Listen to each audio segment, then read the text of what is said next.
오늘은 이미 예고했듯이 맥주감사 주일 예배로 그렇게 드리고 있습니다. 이스라엘 백성들은 왜 맥주감사 주일을 그렇게 지켰을까요? 또 오늘날 우리는 왜 맥주감사 주일을 이스라엘 백성들과 같은 이스라엘 백성들이 지켰던 맥주감사 주일을 우리도 함께 지키고 있는 겁니까? 이스라엘은 초실절, 맥추절을 초실절이라고도 합니다. 이름이 세 가지입니다. 맥추절, 초실절, 칠칠절. 그 구약 성경에는 이렇게 세 가지 용어로 이렇게 쓰이고 있는데 같은 말입니다. 초실절이 더 정확한 의미가 있습니다. 왜냐하면 이스라엘 백성들이 처음으로 수확한 첫 열매를 드리는 절기이기 때문에 그 원어를 보면은 소산, 우리가 오늘 성경을 읽은 성경에는 내가 수고하여 밭에 뿌린 것의 첫 열매라 그렇게 표현했는데, 언어를 보면은 밭에서 처음으로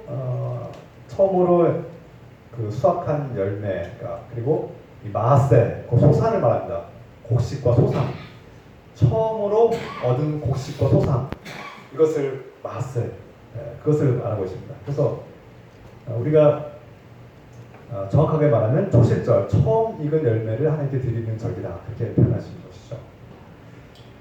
우리나라에서는 매년 이 6월달과 7월 초에 맥추절, 그러니까 보리가 익어서 이제 추수할 때쯤 됐기 때문에 5월쯤에 보리를 심고 이제 7월 초쯤에 거두는 그런 전통이 있죠.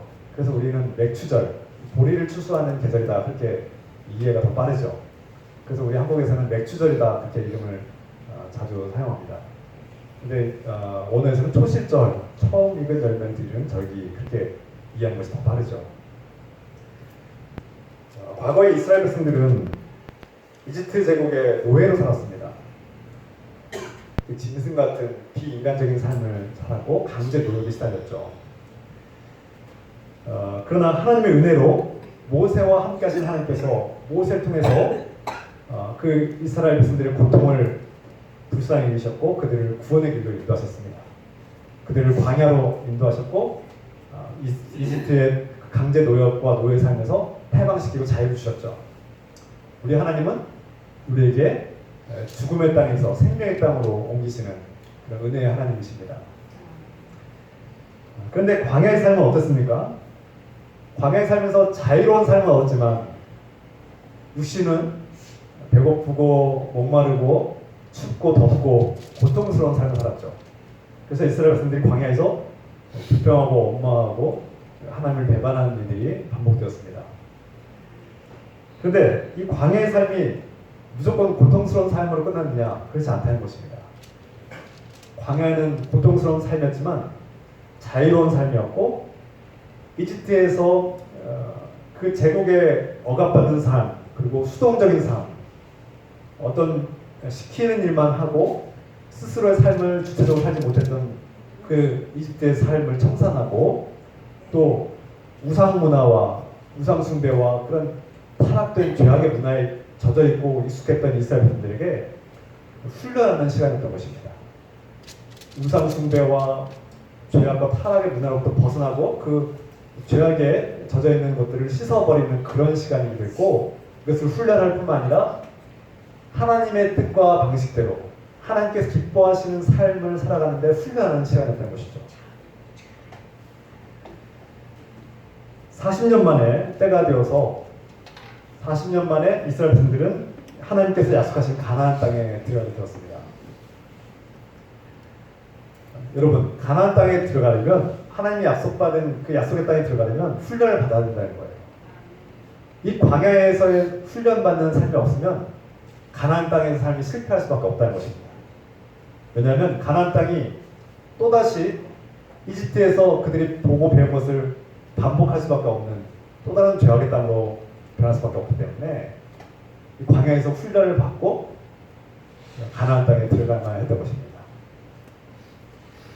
그들은 세상의 이방인들 또 이교도들의 삶이 아니라 하나님께서 기뻐하시는 삶의 방식을 배웠고 훈련했습니다. 이것이 가나안 땅에서의 삶이었습니다. 이집트에서는 이 파라오의 이 노예로 살았는데 또 광야에서는 정착할 곳이 없어서 떠돌이 삶을 살았고 이제 드디어 가나안 땅에서 자신들의 땅 하나님께서 주신 삶의 터전을 갖게 된 것입니다. 처음으로 자신들의 삶의 터전을 갖게 된 이스라엘분들은 기뻤고 그 땅에서 자신들이 뿌리고 수고해서 얻은 수확물을 얻었고 그 첫 번째 열매를 품에 안았을 때 손에 들었을 때 그 감격과 기쁨이 얼마나 컸을까요? 가나안 땅을 바라봤을 때 그들은 두려움에 떨었습니다.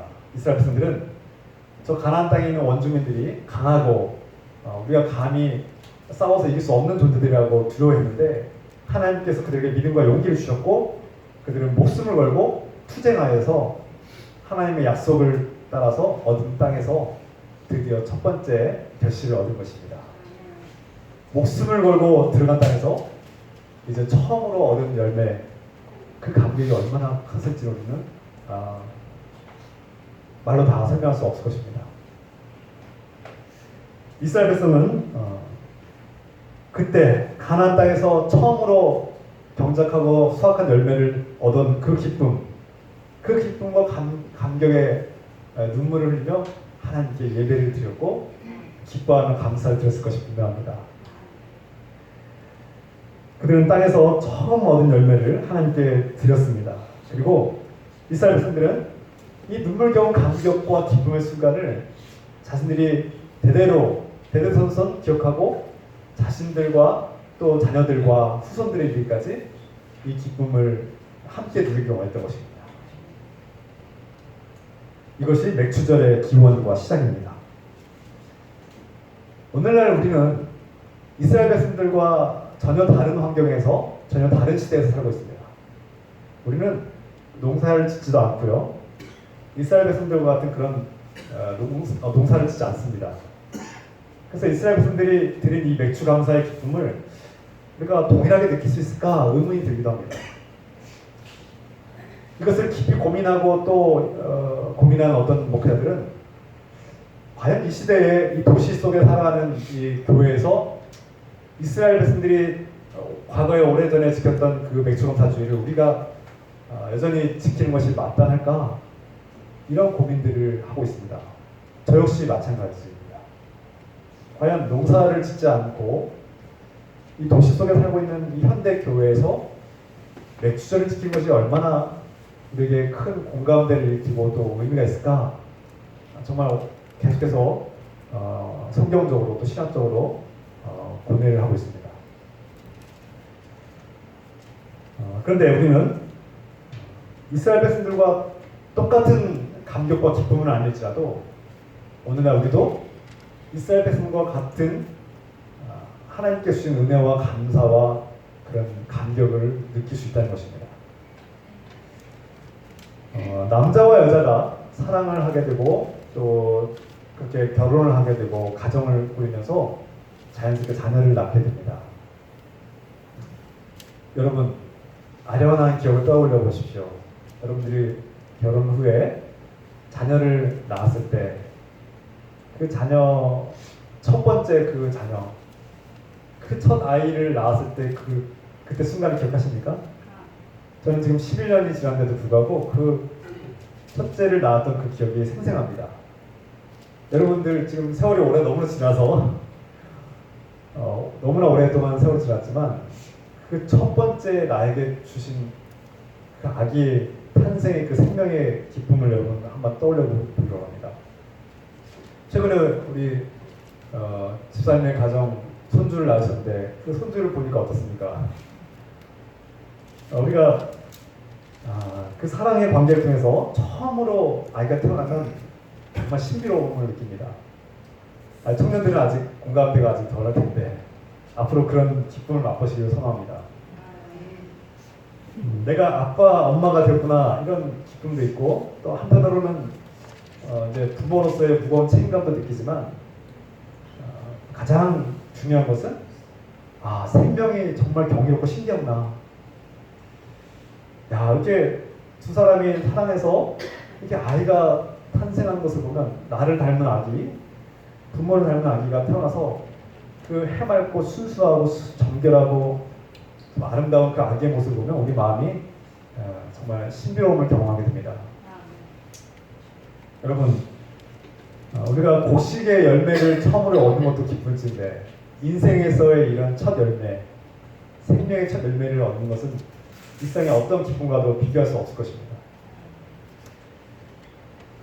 이처럼 어떤 두 사람의 어떤 사랑과 관계를 통해서 또 생물학적인 요인을 통해서 아기가 탄생하기도 하지만 우리는 그 생명이 그저 생물학적인 요인을 통해서만 나온 것이 아니라 하나님께서 허락하셨고 우리에게 주신 축복의 선물인 것을 깨닫게 됩니다. 그래서 우리는 우리에게 생명과 아기를 주신 하나님께 감사를 드린 것이죠. 몇 주 전에 우리 김 권사님, 이 집사님 가정에서 새롭게 입주한 집에서 예배를 드렸습니다. 입주 예배를 드렸죠. 오랫동안 월세도 전세로 이렇게 전전하면서 또 그 연약한 몸으로 이렇게 계단을 오르고 그 진동 속에서 이렇게 어렵게 사시는 모습을 제가 봤습니다. 그런데 새롭게 안정되고 쾌적하고 좋은 집에 들어가서 이렇게 집을 매입해서 그렇게 새로운 터전에서 보금자리를 얻어서 산다는 것이 너무나 감사하고 좋았습니다. 저도 보기만 해도 좋은데 우리 권사님과 집사님은 얼마나 기뻤을까요? 우리 권사님이 그 예배 내내 이렇게 계속 여러 번 눈물을 흘리시면서 하나님께 감사를 드리시더라고요. 얼마나 기쁘면 눈물이 계속 나겠습니까? 그 기쁨, 내가 정처 없이 떠들고 정말 머물 곳 없어서 이렇게 떠돌이 생활을 했던 그 서러움을 가진 사람들만의 기쁨을 아십니까? 부자들은 알 수 없는 기쁨. 그 기쁨을 저도 느꼈습니다. 하물며 평생을 떠돌이처럼 광야에서 정처 없이 살던 이스라엘 분들이 드디어 삶의 터전에서 자신이 뿌린 씨앗을 수확한 그 기쁨은 그보다 훨씬 더하지 않을까요? 이러한 기쁨, 이러한 감사와 감격이 우리 안에 기송합니다. 여러분, 제가 그런 예화를 들었지만 여러분들 삶 속에는 분명히 이보다 더 크고 위대한 감사의 제목들이 있을 것입니다. 성경은 우리에게 셀 수 없이 많은 감사의 기쁨, 하나님께 감사하고 선포하고 가르칩니다. 시편의 성경을 보면 다양한 감사와 성격들이 드러나고 표현되고 있습니다. 시편을 보면 우리를 창조하신 하나님을 감사하라. 우리를 창조해 주신 하나님께 감사하라. 또 우리를 이집트의 노예에 살면서 해방시키신 자유를 주신 하나님을 찬양하고 감사하라.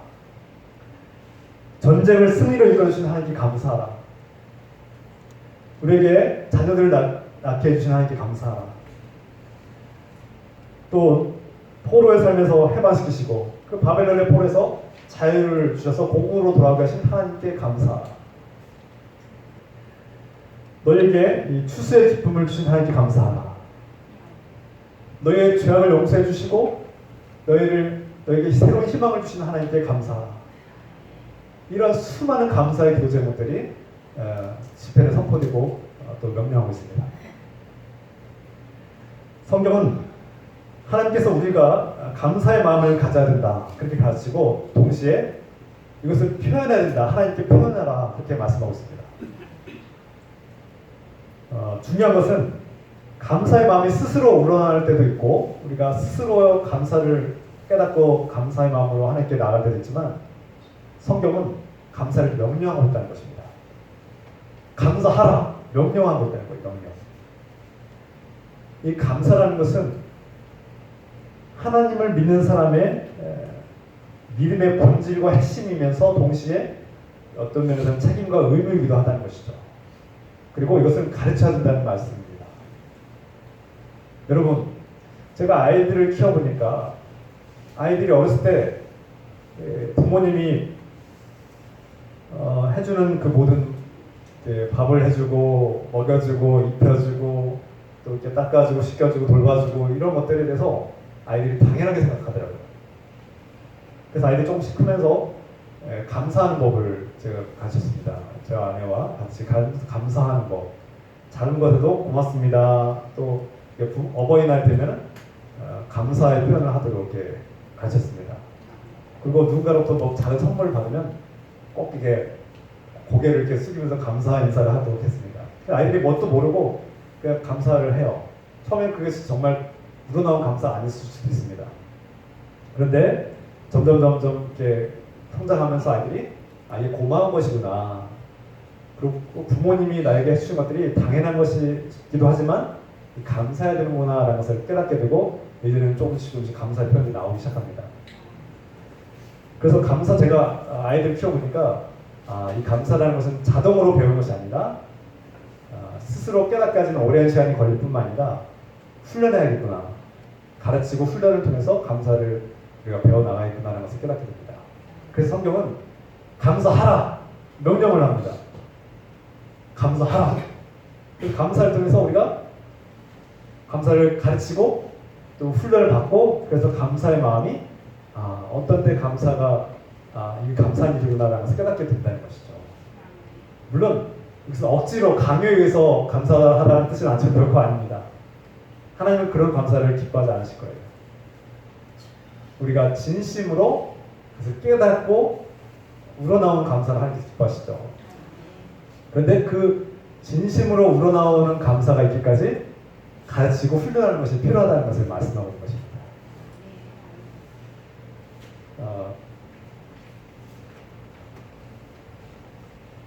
그래서 성경은 이 감사를 가르치고 명령하고 훈련하라고 우리에게 말씀하고 있다. 그렇게 가르치고 있는 것이죠. 우리가 이런 측면에서 스스로 깨닫고 진심으로 우러나온 감사를 드릴 뿐만 아니라 우리 자녀들에게, 후손들에게 우리가 정처 없이 떠들며 서러운 인생을 살다가 하나님의 은혜 가운데 이 땅에서 우리가 뿌린 씨앗이 첫 열매를 거뒀을 때 그 기쁨을 영원히 기억하고자 대대손손 기억하고자 이 맥주 감사주의를 하나님께서 허락하신다고 성경은 선포하고 있는 것입니다. 여러분, 하나님을 믿는 백성과 하나님을 믿지 않는 백성들과 차이점이 무엇입니까? 다양한 대답이 나올 수 있습니다. 여러 가지 요소들이 있습니다. 그러나 그 중에 결코 빠져서는 안 되는 중요한 핵심 한 가지는 바로 감사입니다. 하나님을 믿는 백성과 믿지 않는 백성의 차이점은 하나님께 감사드리느냐 아니면 감사드리지 않느냐의 차이점이라는 것이죠.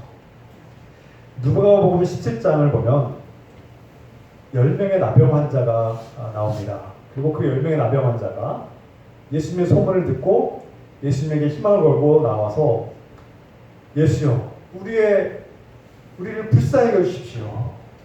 우리의 이 병을 고쳐주십시오. 라고 간절히 외칩니다. 그래서 예수님께서 너희의 병든 것을 제사장에게 보여라. 여러분, 제가 한번 이 말씀을 전한 적이 있을 것입니다. 이 나병 환자는 악성 피부병, 원인 모를 악성 피부병인데 이것이 전염된다고 믿었기 때문에 그리고 목숨의 위협을 가져올 수도 있기 때문에 사람들은 두려워했고 또 율법에 따라서 그것을 격리시켰고 마을에 들어오지 못하게 했습니다. 그런데 마을에 들어가서 제사장에게 자신들의 이 나병을 보이라는 것은 매우 위험하고 순종하기 어려운 그런 명령이었습니다. 그런데 그들이 예수님의 명령을 듣고 한편으로는 좌절했을 수도 있지만 기대했던 대로 그 즉시 나음 받지 못했기 때문에 제사장에게 가서 몸을 보이라는 것은 위험한 것을 알았기 때문에 고민했을 것입니다. 그런데 그들이 돌아가는 중에 그들이 제사장에게 가는 길이었는지는 모릅니다. 그러나 돌아가는 길에 그들의 나병이 완전히 치유되고 깨끗하게 되었다는 것입니다. 어떤 나병 환자, 그 중에 나병 환자들 중에는 이 병이 그냥 나은 것일 수도 있겠다. 예수님의 그 명령, 예수님께서 세상에 가서 너의 몸을 보이라는 이 말씀은 시험에 드는 그런 말씀이었기 때문에 예수님께서 나를 치유하신 것이 아니다라고 믿었을지도 모릅니다. 그런데 그 중에 어떤 사람은 분명히 예수님께서 말씀하셨고 우리가 돌아가는 중에 이 병이 나왔으므로 이것은 예수님께서 우리를 치유하신 것이다 라고 깨달은 사람이 있었다는 거예요. 똑같은 문제가 있었고 똑같이 해결을 받았는데 어떤 사람은 이것이 예수님이 하셨다고 믿었고 어떤 사람들은 이것이 예수님과 상관이 없다고 생각했던 것입니다. 그 중에 10명, 나병의 10명 환자가 고침을 다 받았는데 그 중에 한 명인 사마리아인, 그 당시에 사마리아인은 이방인 취급을 받았고 원래 오랜 과거에는 사마리아 사람들도 이스라엘 백성이었으나 아수르에 의해서 북이스라엘이 멸망당하고 사마리아인들이 혼혈 민족이 되면서 이방인 취급을 받았고 이스라엘 민족으로서 취급받지 못했습니다. 그래서 이방인이었던 사마리아인, 이스라엘 백성들이 무시하던 이방인이었던 그가 예수님께 감사하라고 다시 돌아왔고 예수님 발 앞에 엎드려서 주님 감사합니다. 이것이 하나님의 은혜입니다 라고 이렇게 경배하면서 감사 인사를 드렸다는 것입니다. 예수님께서 뭐라고 말씀하셨습니까? 나머지 9명은 어디 가느냐? 다 같이 은혜를 받았고 다 같이 고침받았고 치유를 받았는데 나머지 9명은 어디 갔느냐?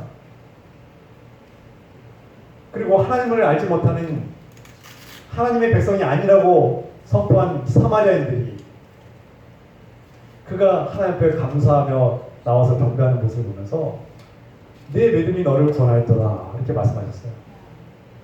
육체의 질병이 치유받았을 뿐만 아니라 그의 영혼까지도 구원을 받는 놀라운 은혜를 받은 것이죠.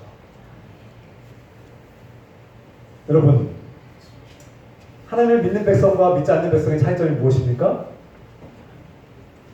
겉으로 형식적으로는 이스라엘 백성들은 안식일을 지키고 할례를 받고 또 율법을 지키는 자들이 하나님의 백성이라고 믿었던 거예요. 그 10명 중에는 어쩌면 유대인이 있었을지도 모릅니다. 그러나 어떤 율법을 지키고 아브라함의 DNA를 가졌다고 해서 이스라엘 백성이요 또 하나님의 백성이 된 것이 아니라 비록 육체적으로는 아브라함과 상관없는 이방인일지라도 하나님 앞에 감사하는 자가 진정으로 하나님의 자녀가 되었다는 것을 예수님께서 말씀하고 있는 것입니다. 내 믿음이 너를 구원하였다. 그 사마리아인 이방인이 예수님의 구원을 받고 예수님으로부터 축복을 받고 칭찬을 받은 것은 그가 하나님 앞에 진정 믿음의 감사를 드렸기 때문에 그 감사의 인사와 표현을 했기 때문에 그가 이런 구원의 은총과 칭찬을 받게 된 것입니다. 물론 우리는 이 믿음은 감사와 밀접하게 연관되어 있다는 것을 깨닫게 됩니다. 믿음으로 예수 그리스도를 믿음으로 그리스도 안에서 진정한 감사가 우러난 것을 예수님께서 칭찬하신 것이죠. 믿는 자와 믿지 않는 자의 중요한 차이점의 중에 하나가 있다면 그것은 감사의 마음이고 그 감사의 마음을 표현해야 된다는 것입니다. 여러분, 사랑한다고 하면서 사랑하기 때문에 같이 함께 하지만 사랑을 표현하지 않는다면 어떤 현상이 생길까요? 삭막해질 것입니다. 그리고 저 사람이 나를 사랑할까 모를 것입니다. 우리는 사랑하기 때문에 함께하고 돕기도 하고 섬기며 사랑하기 때문에 또 음식을 나누기도 하고 선물을 주기도 하고 사랑하기 때문에 함께 우리는 많은 것을 교류하고 나눕니다. 그리고 말로도 내가 사랑합니다. 당신을 정말 존중합니다. 예수님 안에서 당신을 내가 기쁘게 여깁니다. 이렇게 표현하는 것이죠. 여러분, 표현을 잘해야 됩니다. 감사도 마찬가지예요. 하나님께서는 감사를 기뻐하신다고 말씀하고 있습니다. 그런데 이 감사를 그 치유받은 10명의 나병 환자 중에 그 중에 그 사마리아인 한 사람만 감사했을까요? 혹시라도 그 중에 또 다른 사람이 감사의 마음을 품었을지도 모릅니다. 내 병이 나은 것이 하나님의 은혜구나 라고 감사했을지 모릅니다. 그런데 표현하지 않고 그냥 가버렸단 말이죠. 예수님께서 말씀하십니다. 나머지 9명은 어디 있느냐? 왜 너 혼자만 돌아와서 이렇게 경배를 하고 표현을 하느냐? 주님께서 우리에게 물을 수 있습니다. 너희가 하나님께로부터 은혜를 받았고 다 같은 은혜를 받았는데 왜 누구는 감사하고 누구는 감사하지 않느냐? 주님께서 그 9명은 어디 있느냐라고 묻지 않겠습니까? 주님께서 오늘 우리에게 묻습니다. 그 나머지 9명은 어디 있느냐? 왜 그들은 나에게 감사를 드리지 않느냐?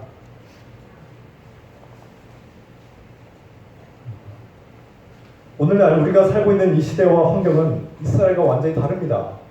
우리 농사를 짓지 않습니다. 그래서 맥주절이라든지 보리추수 또 추수감사절도 사실은 그렇게 피부에 직접 와닿는 공감이 이루어지지 않을 때도 있습니다. 그럼에도 불구하고 또한 우리는 예수 그리스도의 은혜로 말미암아 율법을 지키지 않아도 되는 율법으로부터 해방된 그런 삶을 살고 있습니다. 그래서 우리는 율법에 명령한 것들을 율법에 명령한 예를 들어서 레위기에 말씀한 성결법 비밀이 있는 물고기를 먹어도 되지만 비밀이 없는 물고기를 먹으면 안 됩니다. 근데 우리는 그 음식들로 자유롭습니다. 모든 음식을 다 감사함으로 먹습니다. 우리는 이스라엘 백성들처럼 안식일을 지키지 않습니다. 주일에도 일상생활을 다 하죠. 왜 그렇습니까?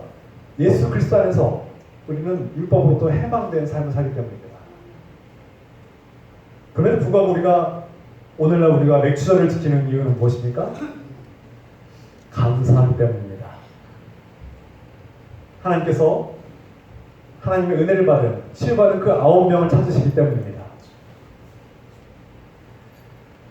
우리가 받은 첫 열매, 그것은 무엇입니까?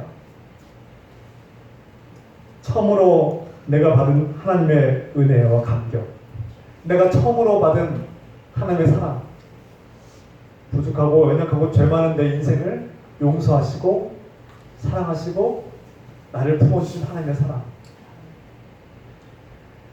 내가 처음으로 기도했고 간절하게 기도한 것이 응답받았을 때 그 기쁨과 감격, 그것을 회복하는 것이 바로 오늘 맥주절의 의미일 것입니다. 그저 단순히 수확의 기쁨이 아니라 우리 인생의 수확, 우리 삶 속에서 우리 인생에서 얻은 첫 수확을 하나님께 드리는 절기가 바로 맥주절이 되길 소망합니다. 우리가 감사의 이유를 찾기 원합니다. 나에게 동지 감사할 것이 없습니다라고 말하시는 분들이 계십니까? 제가 아까 우리 박윤 선생님께서 동일한 얘기를 했었는데 교회에서 목회를 하다 보면 어떤 분들은 목사님 감사할 것이 없는데 나에게 무엇을 감사하는 것입니까? 내 인생은 지금 다 망가졌습니다. 내가 하는 일은 다 실패했고 내 자식들은 보잘것없고 정말 마음에 드는 게 하나도 없습니다. 그런데 뭘 감사하는 것입니까? 반면 어떤 분은 정말 가난하고 연약하고 뭐 하나 내세울 것이 없음에도 불구하고 항상 감사드려요. 내가 살아있음에 감사하고 내가 이렇게 눈으로 보고 걷고 있음에 감사하고 나에게 가정을 주셨음에 감사하고 살아갈 힘과 용기를 주셨음에 감사하는 분들이 계십니다. 어떤 모습이 하나님께서 기뻐하신 모습일까요? 똑같은 조건이고 똑같은 상황인데도 어떤 사람은 끊임없이 불평하고 원망하고 불행하게 사는 사람이 있는가요? 똑같이 가난하고 어렵고 병들었음에도 불구하고 그 모든 일에 감사하고 기뻐하며 하나님을 찾는 분들이 계십니다. 이것이 믿음 아니겠습니까? 상황이 우리에게 감사를 만들어준 것이 아니라 우리의 영이 눈을 떠서 그 감사의 조건을 볼 줄 아는 것이 더 중요합니다. 그래서 우리가 감사의 조건, 그 감사의 이유를 발견하는 그런 영의 눈을 뜨길 소망합니다. 그래서 제가 이 말씀을 묵상하고 준비하면서 한 분이 떠오르고 있습니다. 제가 정말 사랑하고 존경하는 한 목사님이신데 죽을 위기에 처하셨어요. 그분이 고백하는 글을 읽었습니다. 말기암 선고를 받으셨는데 하루하루가 감사한 거예요. 하루 잠을 자고 눈을 떠서 다시금 일어나서 햇빛을 보고 이 하루에 또 많은 사람들을 볼 수 있다는 것에 감사하다. 그런 표현이더라고요. 여러분, 어떤 사람은 그 죽음의 일기 속에서 두려워하며 원망하고 저주한 삶인가면 나에게 남은 시간 동안 감사할 수 있으네. 햇빛을 보고 살아있고 숨을 쉬고 내가 사랑하는 사람들을 하루 더 볼 수 있을 때 감사한 삶이라는 거예요. 우리는 이 감사의 조건과 이유를 볼 수 있는 영의 눈을 뜨기 원합니다. 또한 나아가서 이런 감사의 조건이 눈에 보이지 않을지라도 나를 사랑하시고 있는 모습 그대로 우리를 받아주시고 인내하시며 사랑하시는 그 주님 한 분만을 바라보면서 주님을 바라보는 것만으로도 감사하고 주님 때문에 감사가 우러나오는 그런 삶, 조건 없이 감사할 수 있는 그런 믿음의 영성을 가지길 소망합니다. 오늘 저와 여러분 삶 속에 하나님을 향한 감사가 회복되기를 원합니다. 감사가 넘치는 풍성한 열매를 맺는 삶이 되기를 주 예수 그리스도의 이름으로 축원합니다. 기도합시다. 우리 함께 오늘 말씀을